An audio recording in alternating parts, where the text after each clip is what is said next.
당신 지금 미쳤어요? 내가 누군지 알고 이러는 거예요. 여기 중국 여성은 분노를 감추지 못하고 소리를 지르며 행패를 부리고 있습니다. 여성은 자신을 무시하는 거냐며 화를 내고 있는데요. 중국 여성은 무슨 일을 겪었을까요? 안녕하세요. 제 이름은 리웨이입니다. 저는 중국 북부의 대도시에 살고 있는 한 평범한 학생이었습니다만, 제가 속한 가정의 배경 때문에 평범하다는 단어가 조금 어울리지 않을 수도 있겠습니다. 저희 아버지는 중국 정부의 고위 공무원이자 저희 가족은 여러 세대를 걸쳐 상류층으로 자리 잡아온 집안입니다.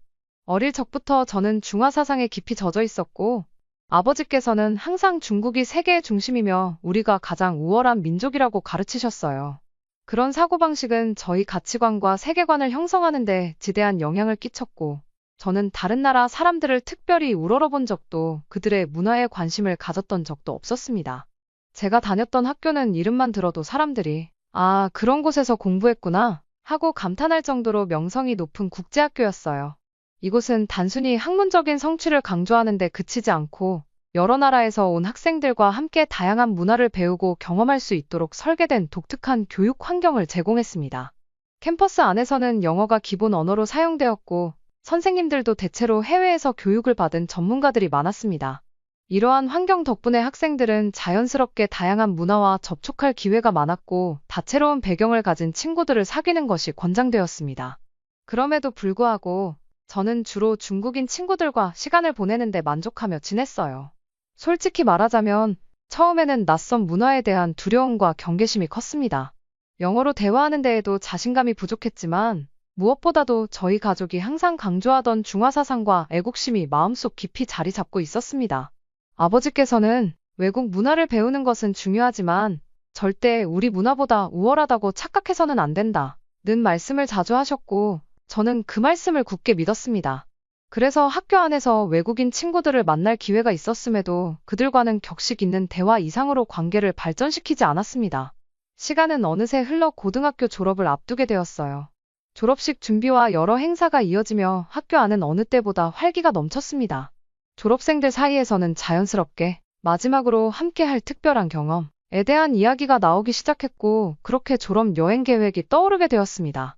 저도 처음에는 그저 흘려들었지만 친구들이 열정적으로 계획을 세우고 각자 가고 싶은 나라를 이야기하기 시작하자 점점 관심이 생기기 시작했습니다. 대부분의 친구들은 유럽으로 떠나고 싶어 했고 결국 여러 의견을 조율한 끝에 여행지는 영국으로 결정되었어요. 사실 저는 처음부터 이 여행에 큰 기대를 하지는 않았습니다. 해외에 가는 것 자체가 저에게는 특별히 흥미롭지 않았기 때문입니다. 외국의 유명한 명소나 문화에 대해 이야기할 때 친구들이 눈을 반짝이며 들떠있는 모습을 보며 저는 그저 그곳이 정말 그렇게 대단한가? 라는 회의적인 생각만 들었습니다. 그래도 친구들과 함께 보내는 시간이 즐거울 것이라는 기대가 있었고 무엇보다 아버지께서 영국에 가면 중국의 위상을 더 크게 느낄 수 있을 것이라며 은근히 자랑스럽게 말씀하셨기에 동참하기로 했습니다. 여행을 준비하는 동안에는 한편으로는 설레는 마음도 조금씩 들었어요. 그러나 모든 일이 순조롭게 진행되지는 않았습니다. 여행 준비 과정에서 예상치 못한 이야기가 나왔기 때문입니다. 제가 가장 친하게 지내던 중국인 친구 중 한 명이 어느 날 점심시간에 이번 여행에 한국인 친구와 브라질에서 온 친구도 같이 데려가면 어떨까? 라는 제안을 했습니다. 처음에는 농담처럼 들렸어요. 우리 중국인들끼리의 유대감이 강한데 다른 나라 친구들과 함께 간다는 생각이 전혀 와닿지 않았기 때문입니다.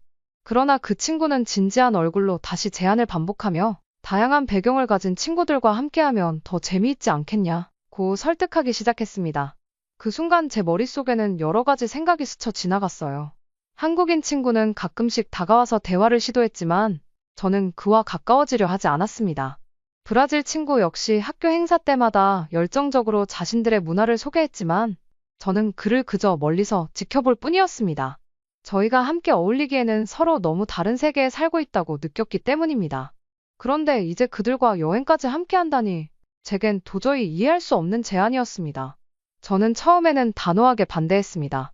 우리끼리도 충분히 즐거울 텐데 굳이 왜 다른 사람들과 같이 가야 하냐고 했지만 친구들은 오히려 다양한 사람들과 함께하면 더 흥미로운 경험이 될 것이라며 계속 설득했습니다. 심지어 브라질 친구는 축구에 대해 정말 잘 알고 있고 영국에서 축구 경기를 보게 된다면 도움이 될 것이라거나 한국인 친구는 영국 음식에 대해 잘 알고 있어서 맛집을 추천해 줄 수 있을 것, 이라는 이야기도 했습니다. 그러한 설명을 듣는 동안에도 저는 여전히 마음이 내키지 않았지만 친구들이 점점 더 강하게 주장하자 결국 마지못해 동의할 수밖에 없었어요. 그러나 제 마음 한구석에는 이 상황이 어쩌면 제게도 긍정적인 기회가 될 수 있다는 생각이 자리 잡았습니다. 만약 해외에서 중국의 위상을 직접 보여줄 기회가 생긴다면 그들은 제게 감탄하지 않을까 하는 기대감이 생겼습니다. 중국의 역사와 문화, 그리고 경제적 위대함을 목격하게 된다면 그들도 중국의 우월성을 인정할 수밖에 없을 것이라고 생각했어요. 이 생각은 저를 조금씩 안심시켰고 어딘가 모르게 자랑스러운 마음까지 들게 했습니다. 드디어 기다리던 여행의 날이 밝았습니다. 아침 일찍부터 짐을 챙기며 설렘과 긴장이 교차하는 기분을 느꼈습니다. 부모님께서는 떠나기 전 마지막으로 긴 조언을 건네셨고 그 중에서도 해외에 나가서 중국의 품격을 잊지 말라 는 말이 가장 기억에 남았습니다. 저는 머리로는 이해했지만 솔직히 그 순간에는 그 말의 무게를 깊이 느끼지는 못했습니다. 친구들과의 즐거운 시간을 기대하며 집을 나섰고 공항에서 모두가 한자리에 모였을 때는 긴 여행의 시작을 축하하며 밝은 분위기가 이어졌어요. 비행기는 크고 쾌적했으며 승무원들의 친절한 응대 덕분에 여행의 첫걸음이 순조롭게 시작되었습니다. 비행 시간이 길었지만 대화와 간식 그리고 기내 엔터테인먼트로 시간을 보내며 비교적 즐겁게 도착했습니다. 하지만 비행기 문이 열리고 런던 공항에 들어서는 순간 예상하지 못했던 현실이 저를 기다리고 있었어요. 입국 심사를 위해 줄을 서게 되었는데 처음에는 특별히 이상한 점을 느끼지 못했습니다. 그런데 점점 다른 나라 사람들 사이에서 대우가 미묘하게 다르다는 것을 깨닫기 시작했어요. 우리 그룹에서 가장 먼저 심사를 받은 한국인 친구는 믿을 수 없을 만큼 빠르게 통과했습니다. 그는 심사대에 서지도 않았고 짐도 제대로 검사받지 않았으며 단 몇 초 만에 입국 절차를 마쳤습니다. 저는 그 광경을 보고 눈을 의심하며 친구들에게 물었습니다. 저 친구는 대체 어떻게 저렇게 빨리 통과한 거야? 공항에서 특별히 아는 사람이 있는 거야? 브라질 친구는 조금 머뭇거리며 저를 바라보더니 조심스러운 목소리로 설명을 시작했습니다. 사실 한국 여권은 세계에서 정말 높은 신뢰를 받고 있어. 그래서 영국 같은 나라에서는 별도의 심사를 받지 않고 바로 입국할 수 있는 경우가 많아. 이건 한국 여권의 강점 중 하나야. 그의 설명은 논리적으로 들렸지만 저는 그 말을 듣는 순간 무언가 뜨거운 것이 가슴속에서 치밀어 오르는 것을 느꼈어요. 머릿속에 떠오르는 질문은 단 하나였습니다. 그럼 우리의 여권은 왜 이런 대우를 받아야 하지? 저도 모르게 목소리가 높아졌습니다. 말도 안 돼. 중국이 세계에서 얼마나 중요한 나라인데 한국 같은 작은 나라보다 여권 신뢰도가 낮다는 게 말이 된다고 생각해? 그럼 우리는 수준이 낮아서 이렇게 심사를 받아야 한다는 거야? 제 말투는 다소 날카로웠고 브라질 친구는 당황한 표정으로 잠시 말을 잇지 못했습니다.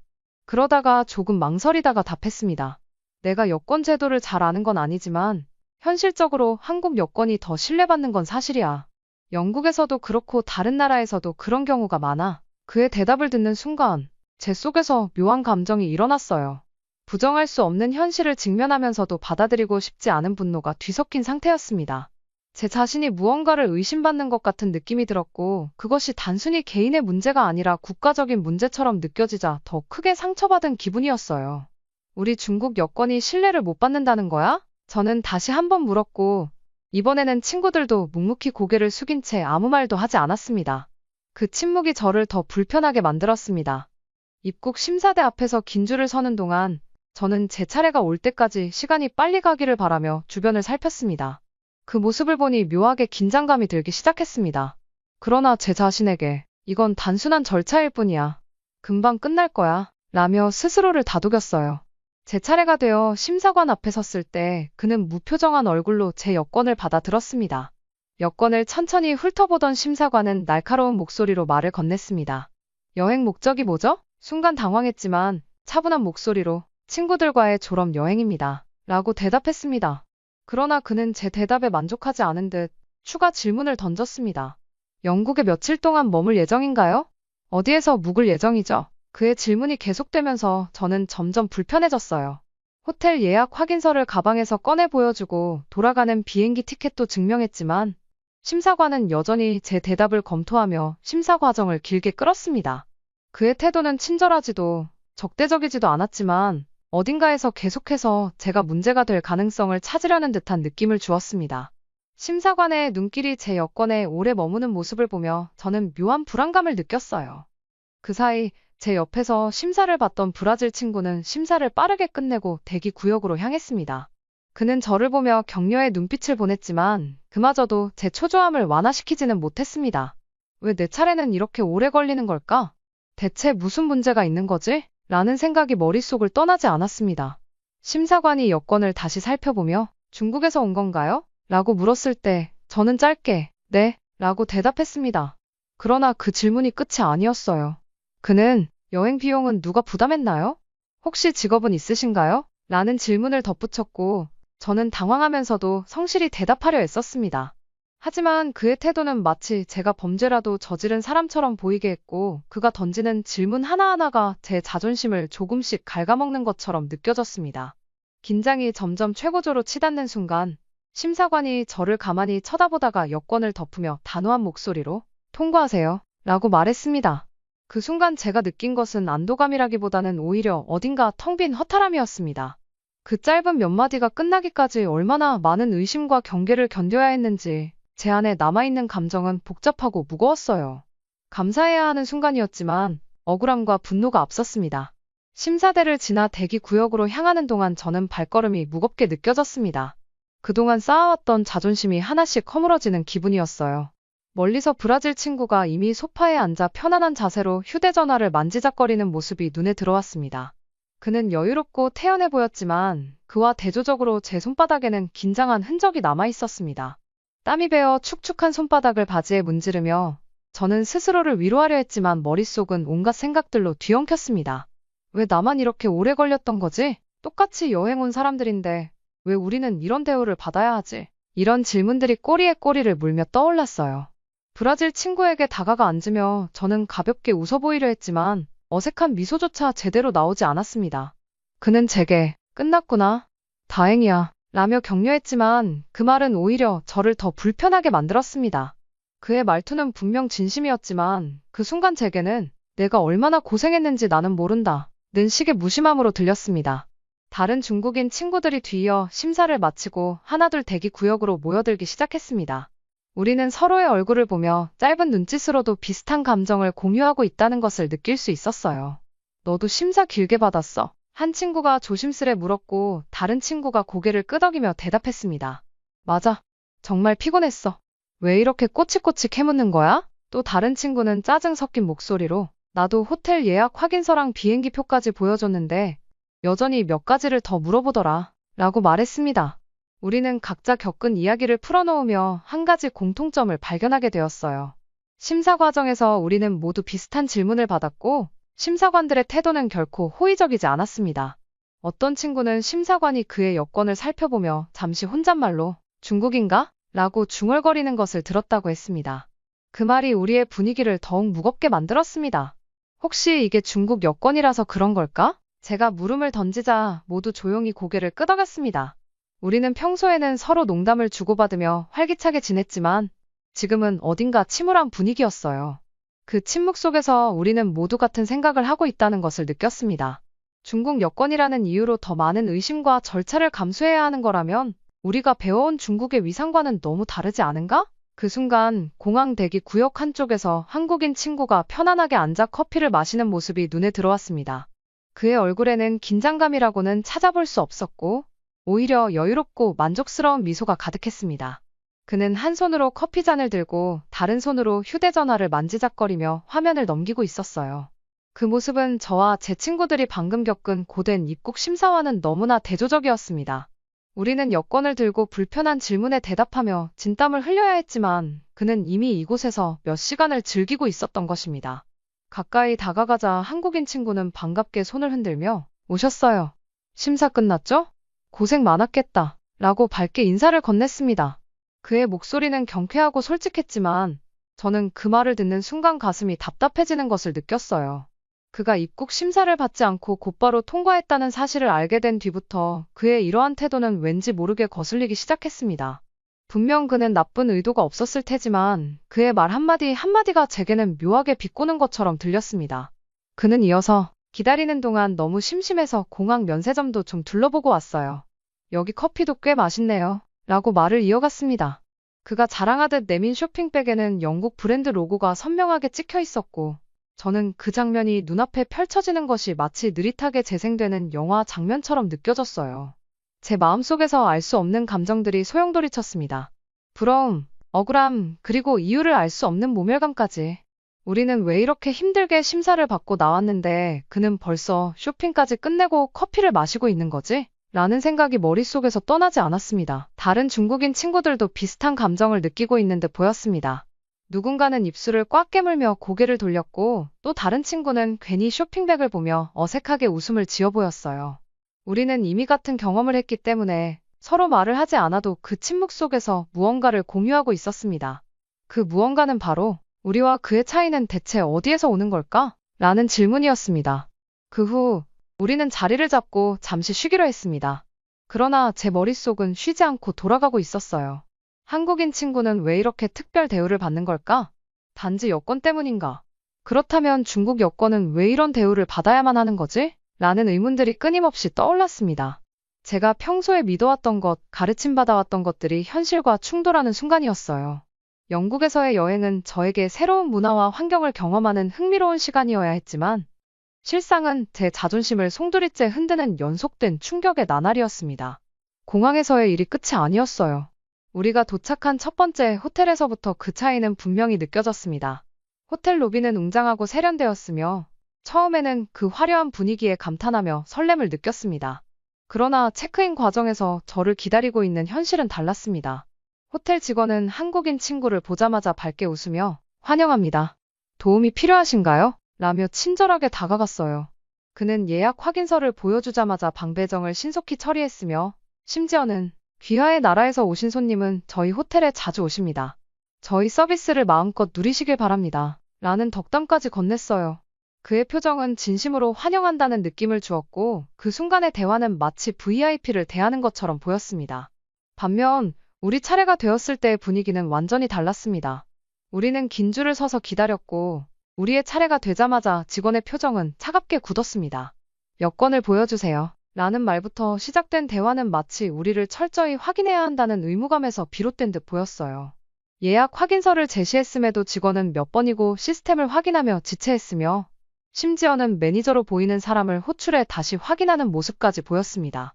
우리는 서로 어색한 눈빛을 주고받으며 이 상황이 빨리 끝나기만을 바랐습니다. 체크인이 끝난 후 저는 브라질 친구와 방으로 올라가는 엘리베이터 안에서 한숨을 내쉬며 말을 꺼냈습니다. 왜 이렇게 대우가 다른 거지? 중국인 손님이 그렇게 의심스러워 보인 걸까? 브라질 친구는 고개를 갸웃거리며 내가 보기엔 중국 손님들에 대한 편견이 있는 것 같아.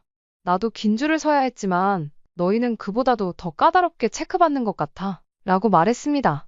그의 말은 저를 더 혼란스럽게 만들었고 마음속 깊은 곳에서는 묵직한 무언가가 끓어오르는 기분이 들었어요. 여행의 다음 날, 우리는 런던의 유명한 관광지를 방문했습니다. 그곳은 전 세계에서 온 관광객들로 북적였고 여러 언어가 뒤섞여 활기찬 분위기를 자아냈습니다. 그러나 제가 느낀 분위기는 달랐어요. 표를 구매하려고 줄을 섰을 때 저희 앞에 서 있던 한국인 친구는 입장권을 구매하며 관광 안내 책자를 무료로 받았고 심지어 안내 직원이 친절하게 길을 설명해주기까지 했습니다. 반면 저희 차례가 되었을 때 직원은 마지못해 표를 건네며 길은 거기 벽에 표시되어 있으니 알아서 보라 는 식의 태도를 보였어요. 저는 그 차이를 느끼며 분노와 무력감을 동시에 느꼈습니다. 더 큰 충격은 그날 저녁 식사 자리에서 벌어졌어요. 우리는 런던에서 잘 알려진 레스토랑에 갔고 식당 직원은 브라질 친구와 한국인 친구에게는 친절한 말투와 환대를 보였지만 저희에게는 메뉴를 툭 던지듯이 내밀었습니다. 그들의 태도는 마치 우리가 이곳에서 환영받지 못하는 존재인 것처럼 느껴졌습니다. 음식을 기다리며 저는 더 이상 참을 수 없어 브라질 친구에게 물었습니다. 왜 이런 차별을 받는 것 같아? 대체 우리가 뭘 잘못한 거지? 브라질 친구는 잠시 고민하더니 조심스럽게 말했습니다. 글쎄, 중국에 대한 국제적인 인식 때문일지도 몰라. 뉴스나 소셜미디어에서 가끔 부정적인 이야기가 나오잖아. 사람들이 그런 이미지를 보고 편견을 가질 수도 있지 않을까? 그의 말은 뼈아팠습니다. 저는 애써 반박하고 싶었지만 공항과 호텔 그리고 이 식당에서 겪은 모든 일을 생각하면 더 이상 그 말을 부정할 수 없었어요. 이런 일들은 여행 내내 반복되었습니다. 가는 곳마다 한국인 친구는 환대받았고 우리는 의심받거나 무시당하는 일이 계속됐습니다. 저는 브라질 친구와 한국인 친구에게 중국의 위험을 보여주겠다 고 여러 번 자랑스럽게 말했지만 정작 여행 중 만나는 현실은 그와 완전히 반대였어요.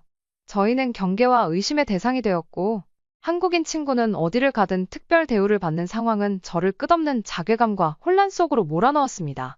모든 일정을 마친 후 피곤해 지친 친구들은 숙소에서 깊은 잠에 빠져 있었지만 저는 도저히 잠을 잘 수 없었습니다. 침대에 누워 천장을 바라보며 낮에 있었던 일들이 머릿속을 스쳐갔습니다. 호텔 체크인 과정에서 받았던 차가운 대우, 관광지에서의 의심스러운 시선들, 그리고 한국인 친구가 항상 특별한 대우를 받았던 장면들이 하나씩 떠오르며 그 모든 상황들이 저를 혼란과 좌절로 몰아넣었어요. 내가 지금껏 믿어왔던 것들은 대체 무엇이었을까? 라는 질문이 계속 머릿속에서 맴돌았습니다.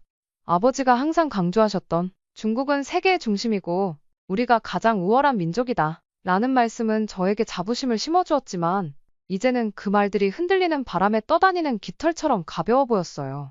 저는 과연 그것이 진실이었는지 아니면 단지 저를 위해 만들어진 이야기였는지 알 수 없게 되었습니다. 이 혼란스러운 감정을 견딜 수 없던 저는 결국 침대에서 일어나 브라질 친구에게 빌린 노트북을 켰습니다. 이전에도 중국에 대한 정보는 찾아본 적이 있었지만 그때는 중국이 세계에서 가장 크고 영향력 있는 나라다 라는 생각에 갇혀 진지하게 받아들이지 않았어요. 그러나 이번에는 달랐습니다. 저는 실질적인 답을 찾고 싶었습니다. 단순히 자부심을 지키기 위해서가 아니라 지금 제가 느끼는 이 복잡한 감정의 원인을 이해하기 위해서였습니다. 검색창에 세계 여권 순위를 입력하며 저는 스스로 긴장하고 있는 것을 느꼈습니다. 결과를 확인하는데 몇 초밖에 걸리지 않았지만 그 몇 초는 마치 몇 시간처럼 느껴졌어요. 그리고 결과를 본 순간 저는 충격에 빠질 수밖에 없었습니다. 한국 여권은 세계적으로 상위권에 위치해 있었고 그로 인해 여러 나라에서 비자 없이 자유롭게 여행할 수 있었어요. 반면 중국 여권은 그보다 훨씬 낮은 순위에 머물러 있었고 많은 나라에서 엄격한 입국 절차를 거쳐야 했습니다. 이것은 단지 공항에서의 개인적인 경험이 아니라 국제사회에서 명백히 드러난 차이였어요. 저는 여권 순위만으로 만족하지 않았습니다. 이어서 경제적 영향력과 국제 이미지에 대해 조사하기 시작했습니다. 중국은 여전히 세계 경제에서 중요한 위치를 차지하고 있었지만 동시에 다른 나라들로부터 신뢰를 잃어가고 있다는 점이 반복적으로 강조되었어요. 한 기사에서는 국제사회에서 중국의 이미지는 점차 나빠지고 있다고 분석하고 있었습니다. 반면 한국은 비교적 작은 나라임에도 불구하고 문화, 기술, 그리고 외교에서 높은 신뢰를 쌓으며 세계적으로 긍정적인 평가를 받고 있었습니다. 왜 이런 차이가 생기는 걸까? 저는 스스로에게 묻지 않을 수 없었어요. 중국은 역사적으로 세계의 중심이라고 자부해왔고 그 자부심은 지금까지도 이어지고 있습니다. 그러나 현실은 그 자부심만으로는 설명되지 않았습니다. 한국은 이미 전 세계적으로 긍정적인 이미지를 통해 영향력을 확장하고 있었고 그것은 단지 경제적 성과나 문화적 인기만으로 설명되지 않았습니다. 그들에게는 신뢰라는 중요한 자산이 있었어요. 그것이 바로 제가 공항에서 호텔에서 그리고 관광지에서 마주했던 차별의 근본적인 이유였습니다. 저는 점점 더 많은 정보를 찾아보았습니다. 중국이 과거의 영광에 머무르며 현재의 문제를 직면하지 못하는 모습, 반대로 한국이 시대의 변화에 빠르게 적응하며 새로운 길을 개척하고 있는 모습이 분명히 대비되었어요.